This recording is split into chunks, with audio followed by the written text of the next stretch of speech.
এটা আমরা ভিএসিপি আর থিওরির সেকেন্ড পার্টটা করতে চাইনি, কিন্তু মানে মোবাইলটা হঠাৎ বন্ধ হয়ে গেল। আসলে ছেলে সবসময় গেম খেলে খেলে মানে ব্যাটারি বলে কিছু আর থাকে না। যাই হোক, কথা না বাড়িয়ে আমি চলে আসছি। ছকটা অলরেডি করাই ছিল, সেখান থেকেই কন্টিনিউশন করছি। এক্ষেত্রে জেড মানে হচ্ছে হাইব্রিডাইজেশনটা।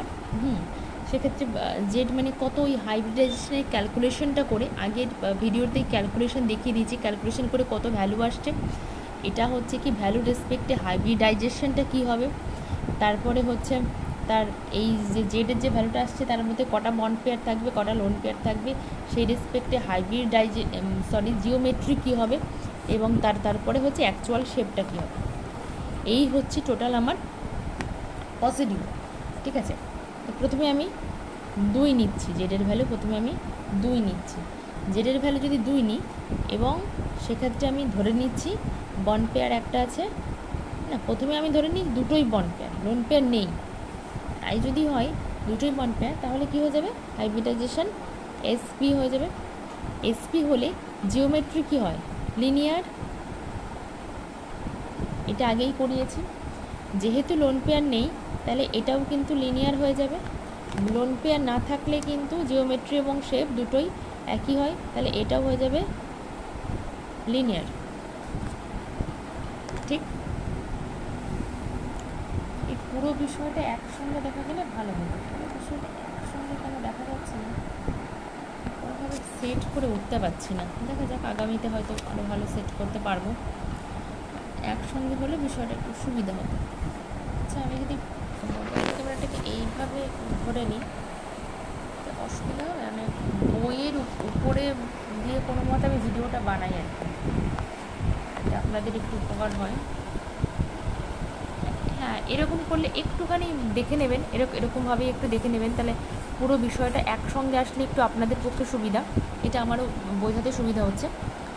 আমার ধরুন জেডের ভ্যালু 2 আসলো, একটা বন্ড পেয়ার হলো, একটা লোন পেয়ার, তখনও কিন্তু হাইব্রিডাইজেশন তো জেডের ভ্যালুর উপর ডিপেন্ড করবে, তখনও এসপি থাকছে, তখনও কিন্তু লিনিয়ারই হবে।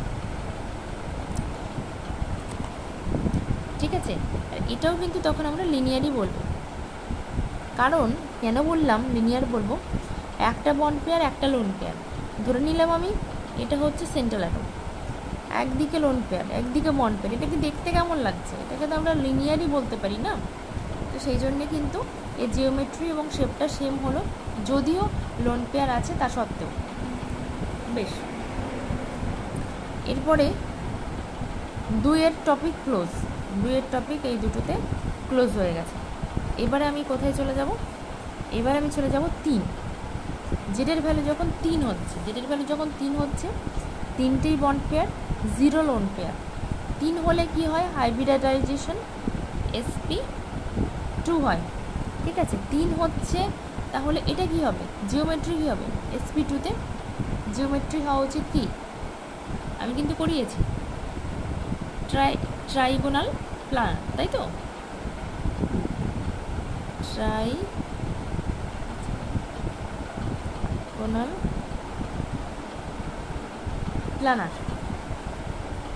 এবার হচ্ছে এখানে 0 আছে, মানে কি, যেটাই হবে জিওমেট্রি সেটাই হবে শেপ, এটাও হবে কি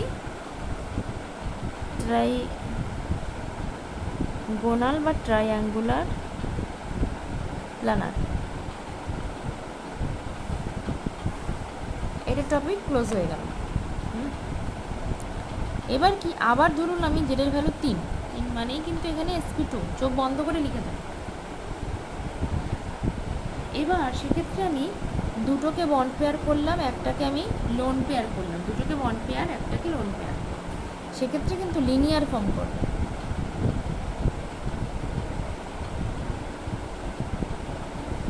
সরি, লিনিয়ারটা আলটিমেট দেখতে লাগবে, কিন্তু এটাকে যদি আমি সেন্ট্রাল অ্যাটম ধরি, এরকম যদি হয়, কারণ জিওমেট্রি তো সবসময় বন্ড পেয়ার এবং লোন পেয়ার মিলিয়ে হবে, এটা শুধু বন্ড পেয়ার দিয়ে হবে। তা বন্ড পেয়ার লোন পেয়ার মিলিয়ে যদি আমাকে জিওমেট্রি লিখতে হয়, তাহলে এটাকে বন্ড পেয়ার লোন পেয়ার ধরে এটাকে দেখতে কেমন লাগছে, ট্রাইগোনাল প্ল্যানার লাগছে। তাহলে এটাও হয়ে যাবে কিন্তু এই ট্রাইগোনাল প্ল্যানার, এই ডট ডট দিয়ে দিলাম, ঠিক আছে। কিন্তু এই ক্ষেত্রে শেপের ক্ষেত্রে কিন্তু আমি লোন পেয়ার দুটোকে বাদ দেব, এটাকে ধরবো না, তাই তো? বাদ দিলে কিন্তু এটা লিনিয়ার দেখতে লাগবে। বোঝা গেল? বোঝা গেল বিষয়টা? জিওমেট্রি মানে বন্ড পেয়ার লোন পেয়ারকে মিলিয়ে দেখতে হবে কেমন দেখতে লাগছে, শেপ মানে শুধু বন্ড পেয়ারকে দেখতে হবে, এক্ষেত্রে লোন পেয়ারকে বাদ দিলে লিনিয়ারই দেখতে লাগছে। আবার দেখবেন, নিজে করে দেখবেন বিষয়টা, তাহলে আপনাদের কাছে আরও বেশি ক্লিয়ার হবে।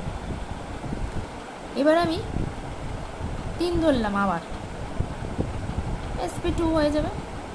বন্ড পেয়ার আমি একটা ধরলাম, দুটোকেই আমি লোন পেয়ার ধরলাম। আচ্ছা, আমি একটু ভুল করে ফেলেছি, এখানে একটা ধরে এখানে দুটো ধরলেই ঠিক, মানে দুটোকে লোন পেয়ার করেছি, এটা ঠিক আছে।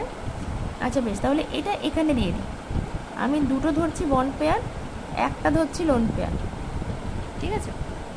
আমি জাস্ট উল্টে দিয়েছিলাম, করেছি একরকম, বলছি একরকম। আসলে এখন রাত 1টা বাজে, রীতিমতো ঘুম পেয়ে গেছে, তবুও ভিডিওটা বানাতে হবে, সকালে আমার সময় নেই, ঠিক আছে। বন্ড পেয়ার তাহলে এখানে দুটো এবং একটা হচ্ছে লোন পেয়ার, তাই তো? তাহলে সেরকম যদি হয় বন্ড পেয়ার দুটো, এটাকে সেন্ট্রাল অ্যাটম ধরে নিই, একটাকে লোন পেয়ার, আর এই দুটো হচ্ছে বন্ড পেয়ার। এখানে এটা হচ্ছে জিওমেট্রির ঘর, জিওমেট্রির ঘরেকে আমি তিনটেকেই ধরে ক্যালকুলেট করব, তিনটেকে ধরে আমার কিন্তু লাগছে ট্রাইগোনাল প্ল্যানার, এখানেও ডট ডট দিয়ে দিলাম, মানে তিনটের ক্ষেত্রেই কিন্তু ট্রাইগোনাল প্ল্যানার। কিন্তু এর ক্ষেত্রে কি এটা ট্রাইগোনাল প্ল্যানার লাগছে? এর ক্ষেত্রে তখন আমরা এই উপরের পার্টটাকে অ্যাবসেন্ট করে দেব, উপরের পার্টটা মানে লোন পেয়ারটাকে অ্যাবসেন্ট করে এটাকে অ্যাঙ্গুলার দেখতে লাগছে, তাহলে তখন এটা হয়ে যাবে অ্যাঙ্গুলার।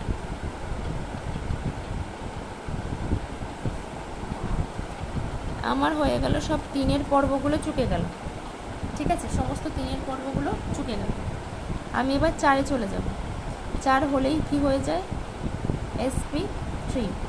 আমি প্রথমে 4টেকেই বন্ড পেয়ার ধরে নেব, 0 লোন পেয়ার ধরবো, তাই যদি হয় তাহলে হয়ে যাবে টেট্রাহেড্রাল, এটাও হয়ে যাবে টেট্রাহেড্রাল। এবার আমি আবারও 4 ধরবো, 4 ধরলেই এটা SP3 হয়ে যাবে, এবং আমি বন্ড পেয়ার ধরবো 3টে, লোন পেয়ার ধরবো একটা, 3টেকে বন্ড পেয়ার ধরছি, একটাকে লোন পেয়ার, এটাকে সেন্ট্রাল অ্যাটম ধরে নেব, 3টে বন্ড পেয়ার এরকমভাবে আছে, একটা লোন পেয়ার। দেখতে কেমন লাগছে? এটাকে সবগুলোকে ধরে পাইরামিডাল লাগছে, তাই তো? পাইরামিডাল লাগছে শেপটা, পাইরামিডাল।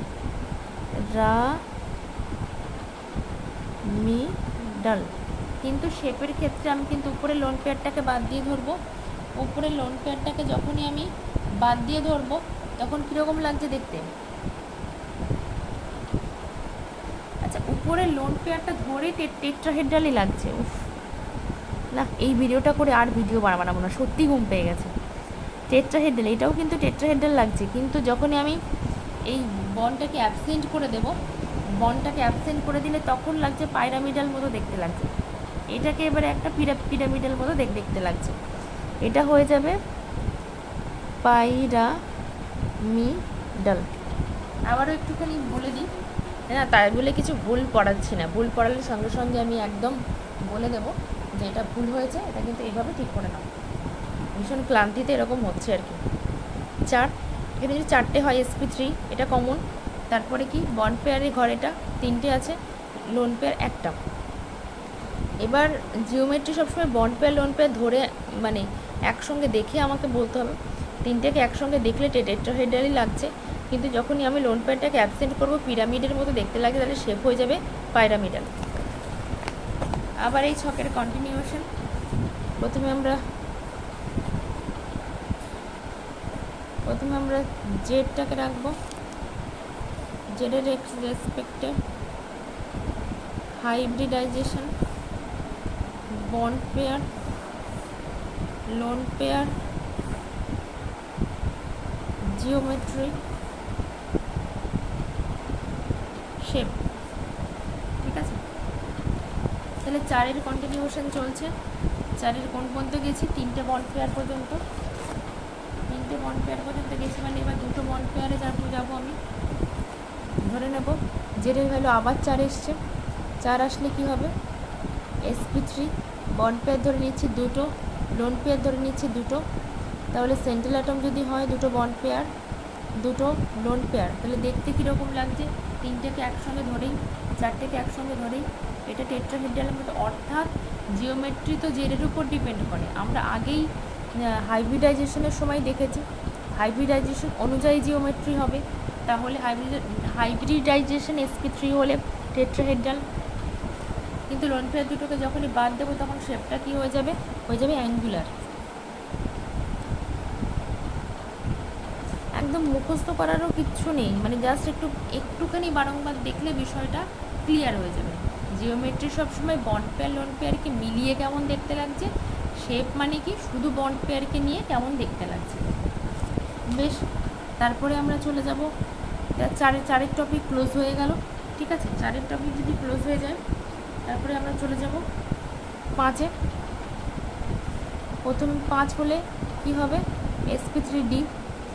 প্রথমে 5টাই বন্ড পেয়ার, 0 লোন পেয়ার, তাহলে কি হবে tbp, কি হবে ট্রাইগোনাল বাই পিরামিড। আমি আগেই ছবিতে দেখিয়েছিলাম। প্রথমে ট্রাইগোনাল, এটা সেন্ট্রাল অ্যাটম, বাই পিরামিড মানে উপর দিয়ে একটা পিরামিড হবে, আবার ঠিক নিচ দিয়ে একটা পিরামিড। এবার একটা আমি এক্সাম্পল নেব এক্ষেত্রে, XeO3F2, এই এক্সাম্পলটা আমি নেব। ঠিক আছে, তাহলে কোথায় কে প্লেস হয় সেটা দেখে নেব। Xe সেন্ট্রাল অ্যাটম, দেখে বুঝতেই পারছি সংখ্যা কম। ঠিক আছে, এবার দেখুন সেই লুইস স্ট্রাকচার থেকে সব কিছুই পরপর কাজে লাগবে। কোনটা সেন্ট্রাল, যার সংখ্যা কম, Xe নিলাম। এবার 2 ধরনের সেট আছে, একটা অক্সিজেন আছে 3টে, একটা ফ্লোরিন। সবসময় এই যে অ্যাক্সিয়াল বন্ডগুলো থাকবে সেখানে মোর ইলেকট্রোনেগেটিভ অ্যাটম থাকবে, বাদবাকিগুলোতে লেস ইলেকট্রোনেগেটিভ থাকবে। ঠিক আছে, মোর ইলেকট্রোনেগেটিভ অ্যাটম অকুপাই অ্যাক্সিয়াল পজিশনে মোর ইলেকট্রোনেগেটিভ থাকবে। ঠিক আছে, এবার বলছি যেহেতু 0 লোন পেয়ার, তাহলে এটাও হয়ে যাবে টিবিপি। একটা জিনিস এক্ষেত্রে একদম মাথায় ঢুকিয়ে নিতে হবে, কি মোর ইলেকট্রো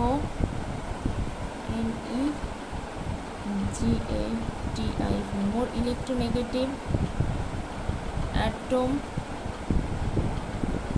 অকুপাই অ্যাক্সিয়াল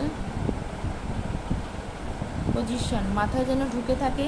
টিপিপির ক্ষেত্রে মোর ইলেকট্রোনেগেটিভ যে সমস্ত অ্যাটমগুলো থাকবে তারা সবসময় অ্যাক্সিয়ালে চলে যাবে। তাহলে এটা গেল আমাদের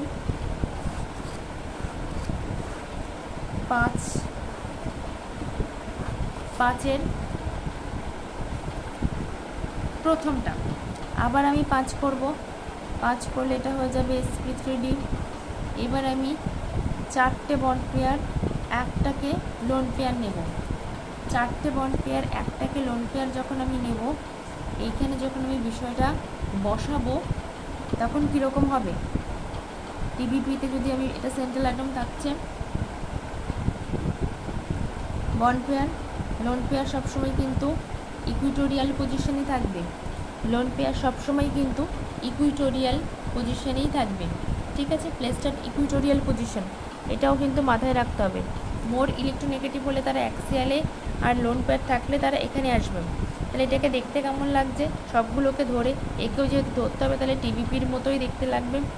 কিন্তু একে যখন আমি ধরবো না, তখন এটাকে যখন পুরোটাকে বাদ দিয়ে দেবো, তারপরে এইটাকে কেমন দেখতে লাগছে, এটাকে কিন্তু কেমন দেখতে লাগছে যদি আমি এটাকে বাদ দিয়ে দিই, তখন ক্ষেত্রে কিন্তু সি-স স্ট্রাকচারের মতো দেখতে লাগছে। এই স্ট্রাকচারটাকে বলা হয় সি-স।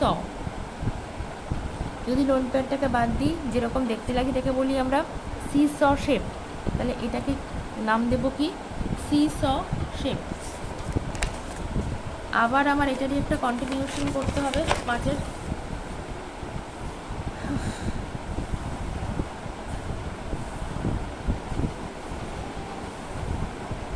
প্রথমে জেড, তারপরে hybridization, bond pair, lone pair, geometry, shape. আবারও সেই 5-এর সিরিজ চলছে। 5-এ এবারে 5 হলেই হাইব্রিডাইজেশন sp3d।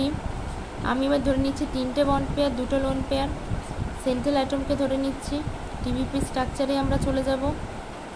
সেন্ট্রাল অ্যাটমকে ধরে নিয়ে 2টো লোন পেয়ার মানে সে সবসময় কিন্তু এরকম জায়গাতেই থাকবে। বলেছি লোন পেয়ার সবসময় ইকুইটোরিয়ালে থাকবে, বাদ বাকিগুলো বন্ড পেয়ার। দেখতে কিন্তু যখনই সবাইকে ধরে করব, এদেরকেও ধরবো, টিবিপির মতোই দেখতে লাগবে, কিন্তু শেপের ক্ষেত্রে এই দুটো বাদ যাবে। দেখুন এই দুটো যদি বাদ দিই, বিষয়টাকে দেখতে অনেকটা টি শেপের মতো দেখাচ্ছে, তাই এটাকে আমি বলে দেবো টি শেপ।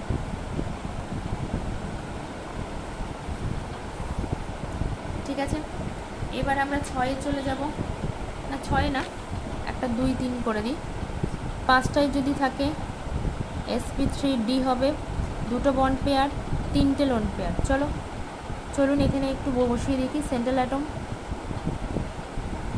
লোন পেয়ারগুলো সবসময় ইকুইটোরিয়ালে থাকবে, বসিয়ে দিলাম। তারপরে এটা যেহেতু লোন পেয়ারকে ক্যালকুলেট করে জিওমেট্রি হয়, জিওমেট্রি হয়ে যাবে টিবিপি, কিন্তু শেপটা এই সবগুলোকে বাদ দিয়ে শেপটা হয়ে যাবে কিন্তু লিনিয়ার। ভীষণ ইজি জিনিস। আচ্ছা এখানে কি একটা এক্সাম্পল দেবো? হ্যাঁ, একটা এক্সাম্পল মাথায় এসছে এই লিনিয়ারের। হ্যাঁ, সেক্ষেত্রে আমি একটা এক্সাম্পল দিই, যেমন xcf2। আমরা জেডের ভ্যালুটা ক্যালকুলেট করি। জেডের ভ্যালু কীভাবে ক্যালকুলেট করতে হবে? বাই 2 আগে লিখে দিই। এর ক্ষেত্রে 8টাই হবে, কারণ এটা হচ্ছে এই গ্যাস কনফিগারেশন, নোবেল গ্যাস, বাইরের পক্ষে 8টাই থাকবে। মোনোভ্যালেন্ট অ্যাটম, সেক্ষেত্রে যে 10, তাহলে 5 হয়ে গেল। 5 মানে টিবিপি জেনন থাকছে, কিন্তু এখানে 5টা টোটাল।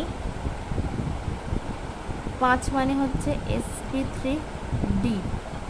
হ্যাঁ, তাহলে হচ্ছে এখানে 5 আছে, কিন্তু এখানে আছে 2, এবং মোর ইলেকট্রোনেগেটিভ বসে যাবে।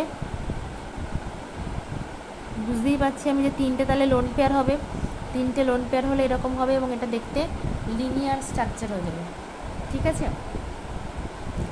বোঝা যাচ্ছে 5টা অরবাইটাল রয়েছে। 5টা অরবাইটালকে জেনন ব্যবহার করবে, কিন্তু এখানে এর হাত ধরে আছে 2টো ফ্লোরিন, তাহলে 3টে অরবাইটাল ফাঁকা।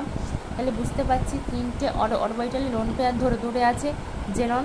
সেক্ষেত্রে কিন্তু 3টে অরবাইটালে লোন পেয়ার যদি ধরে থাকে, এই 3টে অরবাইটালকে বাদ দেবো আমি।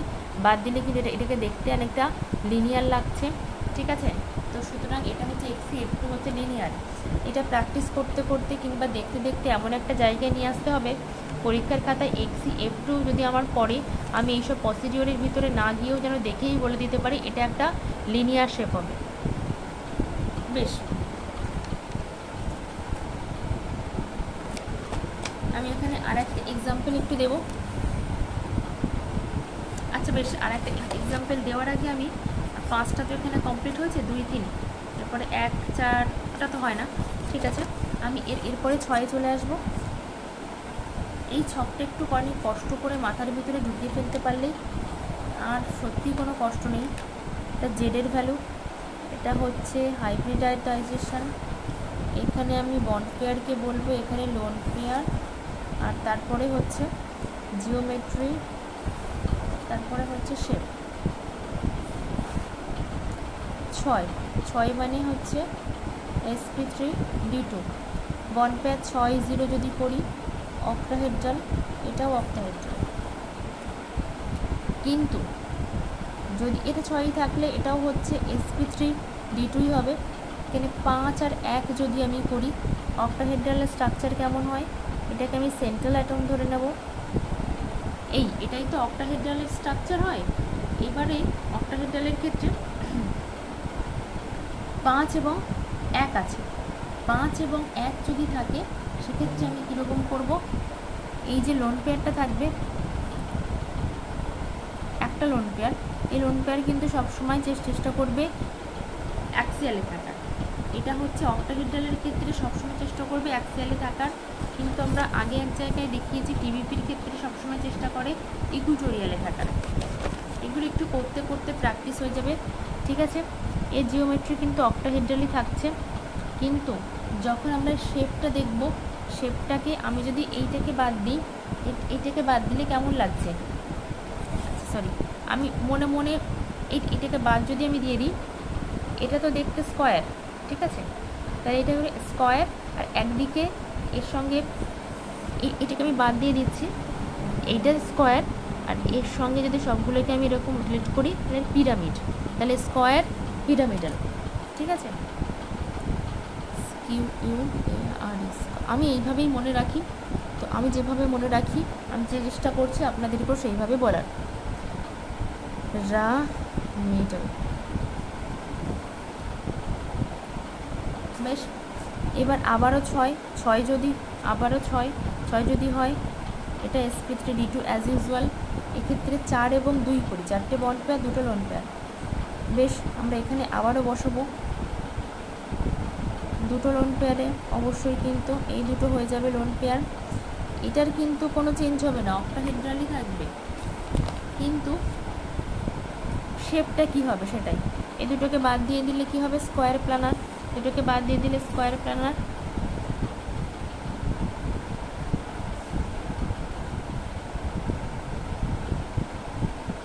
স্কোয়ার প্ল্যানার, বেশ। আচ্ছা, আমি একটুখানি এক্সাম্পল দিই, আমি একটাও এখন এক্সাম্পল দিইনি অক্টাহেড্রালের ক্ষেত্রে। SF6 জেডের ভ্যালুটা আমরা আগে দেখে নেব, বাই 2টা আগে লিখে নিই। 6টা, তো 6টা, তাহলে একটা 6 হবে, অক্টাহেড্রাল হবে, দেখে বুঝতে পারছি, ঠিক আছে। এটা কিন্তু একটা ফর্মাল অক্টাহেড্রাল হবে, কারণ এখানেও 6টা হাত আছে এবং 6টা হাতে 6টা ফ্লোরিন ধরে আছে, সুতরাং এটা ফর্মালি অক্টাহেড্রাল হবে। এরকম সালফার মাঝখানে থাকবে এবং সব হাতে একটা করে ফ্লোরিন থাকবে। এটা হচ্ছে ফর্মাল যেরকম অক্টাহেড্রাল হয় সেরকম।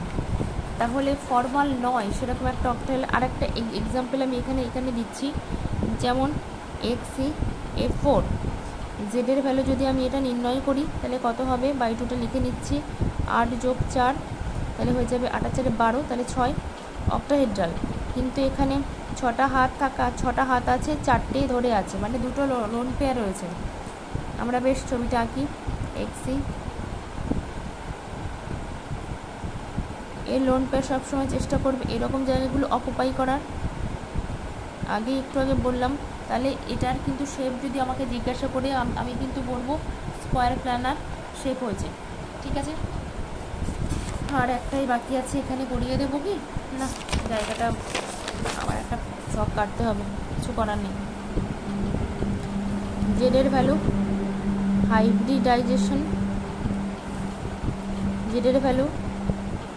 Hybridization, bond pair,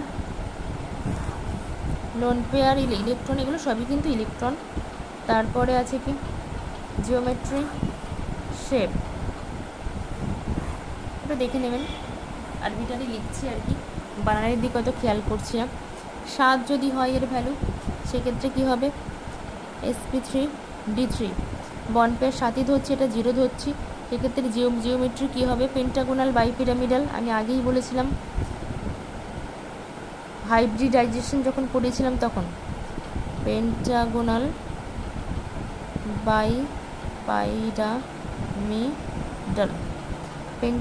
বাইপিরামিডাল। একটা হচ্ছে পেন্টাগন হবে, 5টা কোণ থাকবে, তারপরে এখানে যে সেন্ট্রাল কোণ তার থেকে উপরে এবং একটা নিচের দিকে 2টো পিরামিড থাকবে। 0 হলে এটাও হয়ে যাবে পেন্টাগোনাল বাইপিরামিডাল, ঠিক আছে, এটাও হয়ে যাবে কিন্তু তখন পেন্টাগোনাল বাইপিরামিডাল। এবার এর ক্ষেত্রে আবার আর ফার্দার কিছু করতে হবে না, বাস এই পর্যন্ত জানলেই কিন্তু আমাদের হয়ে যাবে, এই পর্যন্ত জানলেই হয়ে যাবে, আর দ্বিতীয় কিছু করতে হবে না। একটা জিনিস শুধু মনে রাখতে হবে যে পেন্টাগোনাল বাইপিরামিডাল এই যে ফর্ম করলো, এটা এর ভিতরে কি থাকে, এর ভিতরে থাকে 10টা 90 ডিগ্রি অ্যাঙ্গেল, 10টি 90 ডিগ্রি এবং 5টি থাকে 72 ডিগ্রি।